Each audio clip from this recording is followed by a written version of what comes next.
Hello out there, sports fans. Welcome to our podcast today. This is Coach EJ, the brand. And Coach Aaron, the source. Aaron, what's happening today, man? What's nothing. I woke up with these allergies. They're killing me. It's like, I've been waiting for the sun to come out. And now it has, and now I'm dying. Man, it's too cold still in the morning, man. I guess being out in California as long as we have, growing up all our lives and being California people, we are used to the heat, and especially you know, SoCal guy, and you get up here, in the Bay Area, man, I'm freezing in the morning right now. Anything under 70 is cold to me. That's the truth. So yeah, feeling like I'm in Alaska or something right now, all this frost in the morning and everything. But that's why I got a beanie on in the house. I don't blame you, man. I'm layered up about four thick these days, man, when I leave the house. So I get that. Yeah. So today, what are we going for this morning? I think what we're going to talk about is something, I guess it's more on the coach's side, something that we discuss a lot. And it's probably something that parents don't necessarily think too much about, but it's actually important. And that's basically, looking at how does your athlete learn? Okay. And what do you mean by that is if you can give the coaches or your trainers an understanding of how your athlete might learn, especially if there's some barriers, then it allows us to be a lot more successful.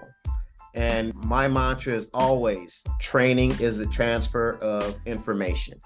And anything that hinders or blocks that isn't going to be productive for the athlete. So I think it's important that when a coach is introduced to an athlete, especially if they've got some challenges, that's articulated. It's not anything to be embarrassed about. It's not anything, that you should hide, because you want the athlete to get the most out of their experience with the coach. And, some of the things that, the negative things that can come from that is, your kid can kind of get mislabeled. If a kid has some kind of learning challenge or something, and the coach doesn't know it, well, it can be easy for a coach to say, oh, well, that kid is hard-headed, or that kid doesn't listen, or that kid's not engaged. And so now your kid is basically, not say characterized as something that he's not. So I think this is important. I know it's important for me, and it's something that I appreciate when parents are upfront about something, whether it's ADHD or, again, some other sort of thing. Because I say, okay, now I know how I'm going to engage this athlete. Right. That's all. It's that simple. Okay, now I know what I need to do to properly engage this athlete. What are your thoughts, CJ?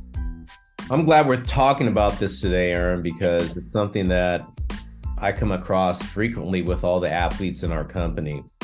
And when a parent comes up and explains to me, kid may have a learning disability, or they may be able to take the information this way. This is the best way to talk to them, or demonstrate to them, so you can get your point across to help them. I think it's encouraging, and like you said earlier, don't feel embarrassed by it, parents. I think it's important that you tell your coach or your trainer what's happening, so you can help that athlete. It's to help we're in this to help kids. At the end of the day, we're helping athletes get better, whether it's a young athlete or older athlete. And I think it's important that you tell the coach, the trainer, what's going on, because the transfer of information, as Aaron says, is really important in what we do. And if you keep on transferring this information and the player doesn't understand it, the coach starts to say, this guy really is blowing me off, or they don't really care. I mean, there could be so many things that go through a trainer and coach's mind, Aaron. Right. When that happens, man. I mean, And then you find out about it. Here's a sad thing. Here's a sad case, Aaron. You find out about this a year later or 2 years later, and you're like spinning your wheels, thinking what's going on. So, that's kind of my 2 cents on it, Aaron. I think it's kind of important that this information gets to the trainers or the coaches in any capacity. Right. No, I agree. Like I said, I get kids from all different walks and different ages and different sports. And, I want to be as effective as possible. And I want the relationship between me and the kid to be a good one. And, I'm no saint, and it's easy for me to get frustrated if I have to tell a kid over and over again the same thing. Right. And maybe there's a good reason for that. Maybe they have an auditory processing issue, or maybe there's an attention deficit order issue or something, something of that nature. Then once I know, I can devise a workaround, and sometimes it's as simple as having an athlete repeat something back to me after I've said it. Right. Sometimes it's, last night I had to take an athlete as a younger athlete, and I had to say, every time words are coming out of my mouth, you can't move.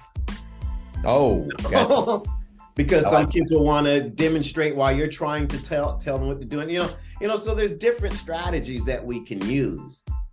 There's some kids I say, I make them write everything down. So now they've got a template to follow during the workout, as well as, the things that I'm giving them. So now they've got something visual to go back to if they didn't get what I said the first time. But if they're taking those notes immediately, boom, now they can remember. And so there's all different ways to structure training to help an athlete. It's not just as simple as me yelling instructions out to the athlete and then hoping they catch them. Because athletes nowadays, they want to do a lot of things. Athletes will want to come in and they want to have their headphones on, and maybe they don't like my taste in music, but Right. I mean, I like it. So that's fine. I let them multitask as long as they can take care of the things that I present before them. Okay, so sometimes that obstacle is just how they happen to operate, and getting them to organize themselves so that they can multitask in your environment. Because a lot of them might be used to, hey, working on the computer, having their headphones in, doing the TV on, and that's okay for them at home, and they want to try and bring that same process into the gym. And it's like, well, hold it. That process may not work here, but this is how we can accommodate that. And sometimes it's just, hey, you know what? Turn it all off, because you can't focus. You might think you can, but you can't focus with more than one thing. And we all like that. We all have the nature to want to multitask. So, again, identifying those things is important. And if you can tell us on the onset, then I think we get off to a better start. And there's this we don't get to this point where there's a crescendo of frustration on both parties, and then all of a sudden it comes out, or you decide to walk away. Oh, that coach sucks, or that kid has a problem. Yeah, it's funny, as I coach into my later years, and I watch the youth. It's fun. I love coaching these younger guys, like 13, 7th graders. I do that because I get to see what the next generation's coming. And if they're in our company for 6 years, I get to see those young people become, young men, Mm-hmm. And I think the important thing I see is, I was just thinking about this, Aaron, is the way kids learn these days, like the things you just mentioned. I actually want to do a study for about 2 weeks and have the players put their cell phones in their pockets. As I'm going through practice and things that we need to get better at, I want them to take notes on, because they forget stuff, man. It's kind of like what you have in the gym where you say, hey guys, write this stuff down if you have your booklet, or you have it on your cell phone, put it in as you do your workout so you can remember. Exactly. Well, I'm thinking, and I thought about this when you were talking. I want to do a 2-week experiment where the kids have their cell phones in their pocket during practice. And the things that we say we want them to go over or the corrections, I want them to take it down their notes, go home, study it. So, and see if there's any type of learning going on, or the ability to grasp the concepts that we're teaching in practice, which could be an individual standpoint, doing a certain drill that they need to work on, or a team defense or offensive drill that we're doing. So I'm thinking, I want to do this for 2 weeks. See how our group learns. Do they start to get better at the concepts? And the phone gives them some sort of comfort level to where, okay, I've got it in my phone, I got my notes, because some kids think that it's a comfort thing with them. I gotta write that down. I gotta write that down. And I like to see what happens, Aaron. I don't know what's gonna happen, but I'm always trying to improve the way I do things with athletes, to try to figure out, how can they get better? How do they learn? And will they grasp these concepts or this information we're trying to transfer to them? Right. Yeah. I mean, I do it so that, again, these kids, one, it's a way of taking ownership in their training. It's their responsibility to write this stuff down so that they can remember it, so that I'm not getting, the 100, with 30 kids or something coming through the gym, 100. What do I do next? What do I do next? What do I do next? Or, hey, how many of those did you say for me to do? So there's certain questions that need to be answered, and there's certain questions that don't need to be answered. Right.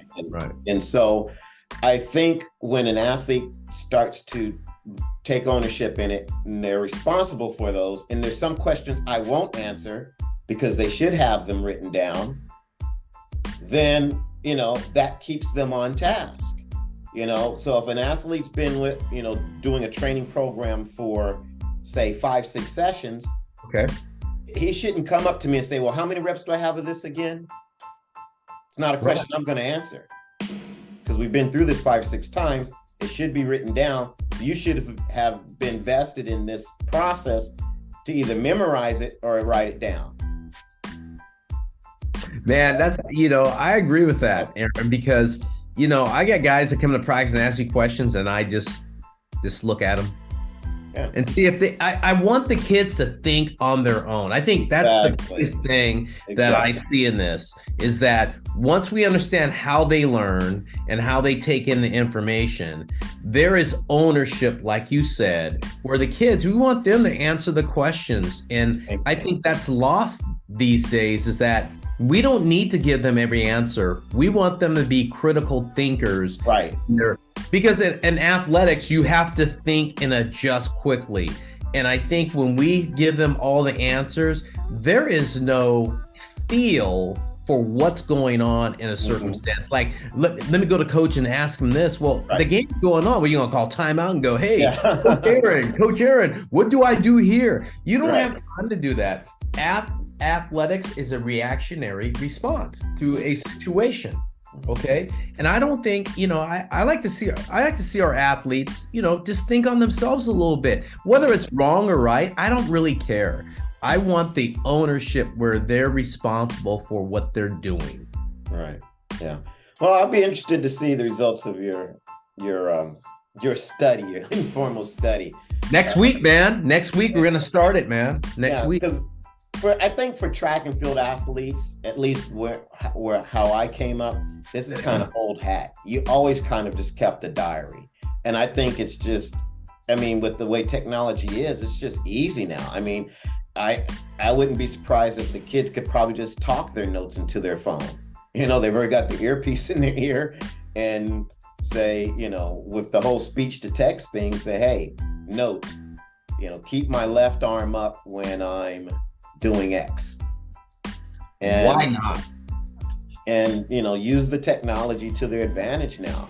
I just think it's a way to help keep the athlete re-centered or directed in the right way, without the coach always having to be in their ear.